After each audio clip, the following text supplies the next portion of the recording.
Hello everyone, কি অবস্থা সবার? কেমন আছেন? আশা করি সবাই অনেক ভালো আছেন। আজকে আপনাদের জন্য আমি মাউথ ওয়াটারিং একটা রেসিপি শেয়ার করতে যাচ্ছি। তো চলুন শুরু করা যাক। আর তার জন্য আমি নিয়ে নিয়েছি প্যাকেট করা শুকনা বড়ই, ফ্রিজে প্রিজার্ভ করা জলপাই ছিল, তো সেখান থেকে 4-5টা জলপাই নিয়ে নিয়েছি। প্যাকেট করা এই রেডিমেড বড়ইগুলো আমার কাছে একটু বেশি সুইট মনে হয়, সেজন্য আমি জলপাই নিয়েছি। যদি তেঁতুল থাকতো সেক্ষেত্রে তেঁতুলটাও ইউজ করতে পারতাম। তেঁতুল অথবা জলপাইটা আপনি নেবেন টক ভাবটা বাড়ানোর জন্য। তো জলপাই এবং বড়ই দুটো একসাথে ভালো মতো সিদ্ধ করে নিয়েছি। তার মধ্যে আমি একটা তেজপাতা, দারচিনি আর এলাচ দিয়ে নিয়েছিলাম। তারপর সুন্দর করে এটাকে সিদ্ধ করে এক কথায় ভর্তা বানিয়ে নিয়েছি। আচার খেতে পছন্দ করে না এমন মানুষ খুব কমই আছে। আমার তো আচার দেখলেই জিভে জল চলে আসে। তো সেই দিনও ঠিক এরকমই খুব মন চাচ্ছিল একটু আচার বানিয়ে খাই।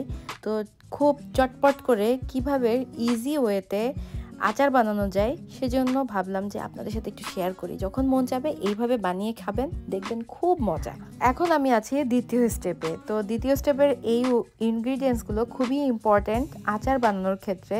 আর আমি যেহেতু টক ঝাল মিষ্টি আচার করব, সেক্ষেত্রে শুকনা মরিচ নিয়েছি। আর ফার্স্টেই শুকনা মরিচটা একটু ভাজা ভাজা করে নিয়েছি। দেন আমি দিয়ে দিয়েছি এলাচ, দারচিনি আর পাঁচফোড়ন আর অল্প কিছু জিরা। এই সবগুলো ইনগ্রিডিয়েন্টস আপনি চুলার আঁচ মিডিয়ামে রেখে ভালোভাবে এটা ভাজা ভাজা করে নেবেন, খুব বেশি পুড়ে না যায়, এবং তারপরে সব কিছু ব্লেন্ড করে। আর এখন চলে গেলাম থার্ড স্টেপ, মানে ফাইনাল স্টেপ। তো তার জন্য আমি নিয়ে নিয়েছি সরিষার তেল। তেলটা গরম হওয়ার পরে তার উপরে দিয়ে দিলাম 3-4 টুকরা রসুন কুচি করে রেখেছিলাম সেগুলা, আর দিয়ে দিলাম পাঁচফোড়ন। এখন রসুনটা একটু ভাজা ভাজা হওয়া পর্যন্ত অপেক্ষা করতে হবে। খুব বেশি হওয়ার দরকার নাই, মিডিয়াম হলেই হবে।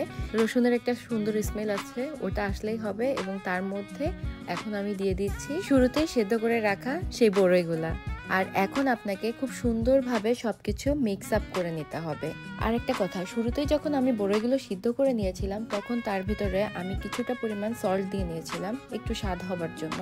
তো আপনারাও সেটা করে নেবেন। আর এখন আমি আচারের ভেতরে কনসিস্টেন্টলি সুগার অ্যাড করে নিচ্ছি আমার স্বাদ মতো। আর দ্বিতীয় স্টেপে আমি যে মশলাটা তৈরি করেছিলাম সেটা এর ভিতরে অ্যাড করে দিচ্ছি। এই মশলাটা আপনার আচারের একদম পারফেক্ট একটা স্বাদ নিয়ে আসবে। আপনি যে কোনো আচার বানানোর ক্ষেত্রে, লাইক এই টক ঝাল মিষ্টি টাইপের কোনো আচার বানাইতে গেলে এই রেসিপিটা ফলো করতে পারেন। এটা আপনার আচার তৈরির ক্ষেত্রে আমার মনে হয় খুব ভালো একটা হেল্পফুল কিছু হবে।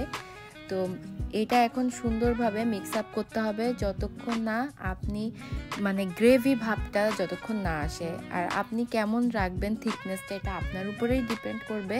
তো আমি একটু গ্রেভি ভাবটা বেশি চাচ্ছিলাম, সেজন্য সেই পর্যন্ত আমাকে ওয়েট করতে হয়েছে। মশলাটা কিছু পরিমাণ আরও রেখেছিলাম, এটা আমি যখন নামাবো তার আগ মুহূর্তে দিয়ে নিয়েছিলাম, খুব বেশি পরিমাণ না, অল্প। ওটা দেওয়ার পরে তারপরে সুন্দরভাবে আর একবার মিক্স আপ করে নিয়ে দেন আমি নামিয়ে ফেললাম। আমার আচার তৈরি হয়ে গেছে। তো এখন বলুন আপনাদের কাছে কেমন লাগলো আমার এই চটজলদি আচারের রেসিপি।